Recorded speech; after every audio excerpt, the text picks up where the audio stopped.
Reaction to the next UFC event. UFC fighters risk their blood, sweat, and tears in an effort to win the ultimate honor of being UFC champions. With a slew of thrilling matches scheduled as we enter the Nive event, the action heats up. The UFC will want to continue expanding in 2022 after having one of the most lucrative and captivating years in its history. While there are already some exciting matches to look forward to, most fans' wish lists for the 2022 have only just begun. From lightweight to heavyweight, the year is ripe with potential matchups as notable fighters like Connor McGregor, Diaz, Jorge Ms and a long list of the deserving champions are all set to return to the ring.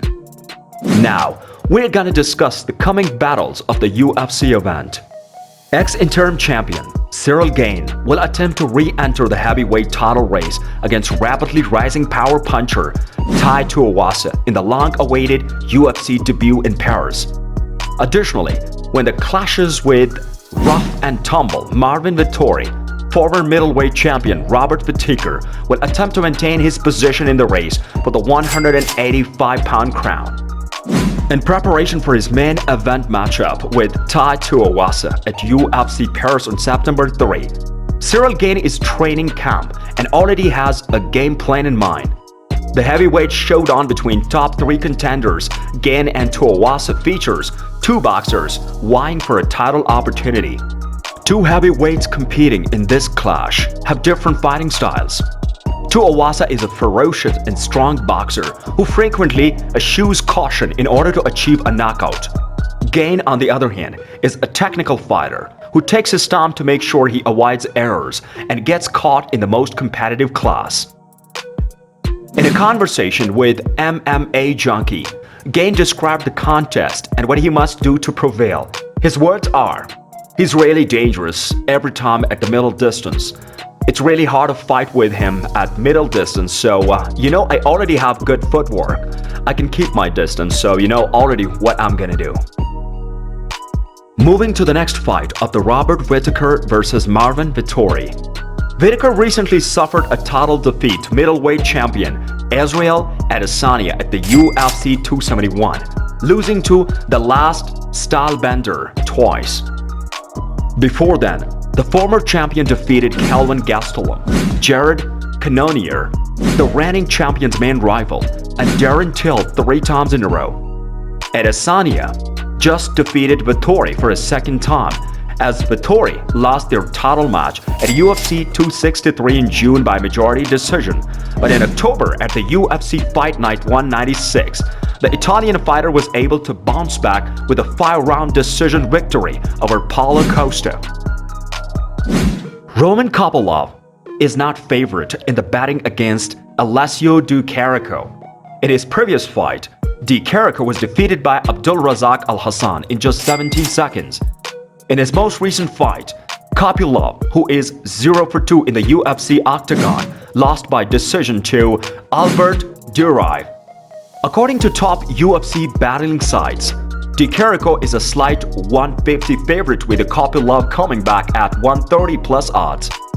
Alessio Di Chirico has a 77% finish rate, including 6 by knockout, 4 by submission, 3 by decision.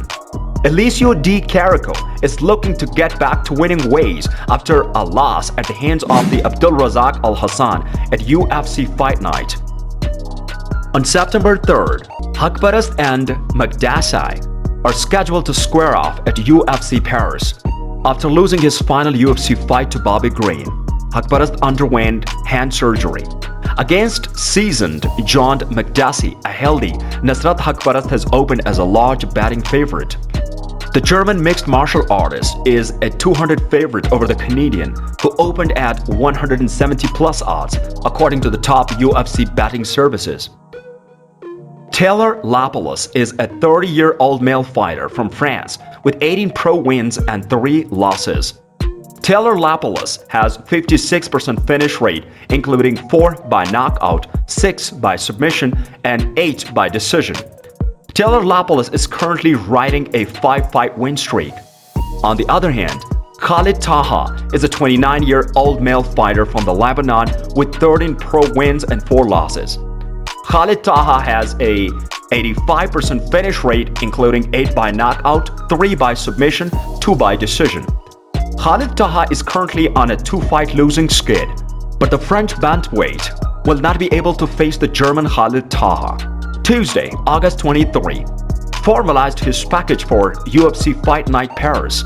Taylor Slapoulos explained to RMC Sport that he fractured his left hand during a training fight.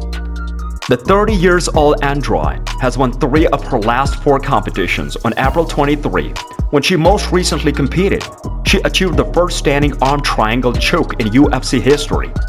Additionally, she just finished reading Chok Jian and Amanda Lemus. Firoat, 32, has a winning streak that never ends. Firoat, who is regarded as one of the MMA's most rapidly growing female stars, has so far won matches against Victoria Leonardo, Tabata Ricci, Mayra Benio Silva, and Jennifer Maia in the UFC. According to many sources familiar with the promotion's plans, Jessica Andrade was forced to withdraw from her UFC Paris fight with Firoat due to medical difficulties, and Katlyn Chookagian, who had taken Andrade's spot, is now back in for the September 3 event at Accor Arena. Initially brought up on the UFC Long Island broadcast by John Anik after Lauren Murphy's victory over Miesha Tate in the post-fight interview. The fight between Firoat and Andrade may not take place after Murphy announced she would be traveling to UFC Paris to sit cage aside for the contest. Nate Diaz is more eager to follow through on his contractual commitments in order to leave the UFC. He just wants to leave. What's the issue?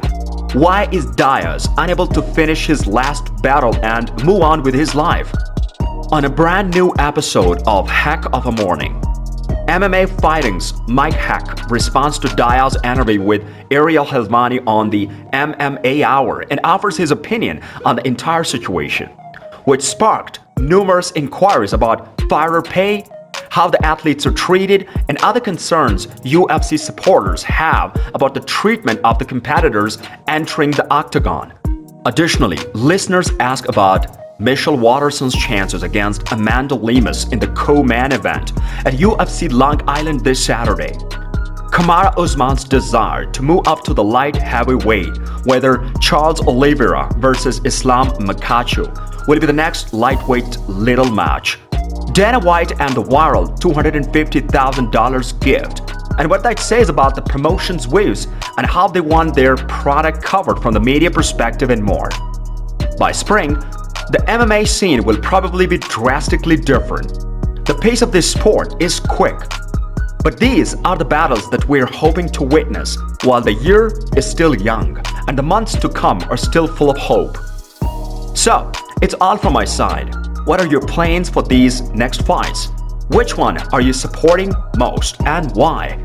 Why some are scared of the other opponents? Do you think that it's gonna be the history-making UFC championship? Comment below and let us know about your ideas. Also, for thrilling videos, please like and subscribe to our channel for future updates. Thanks for watching. We'll see you in the next one.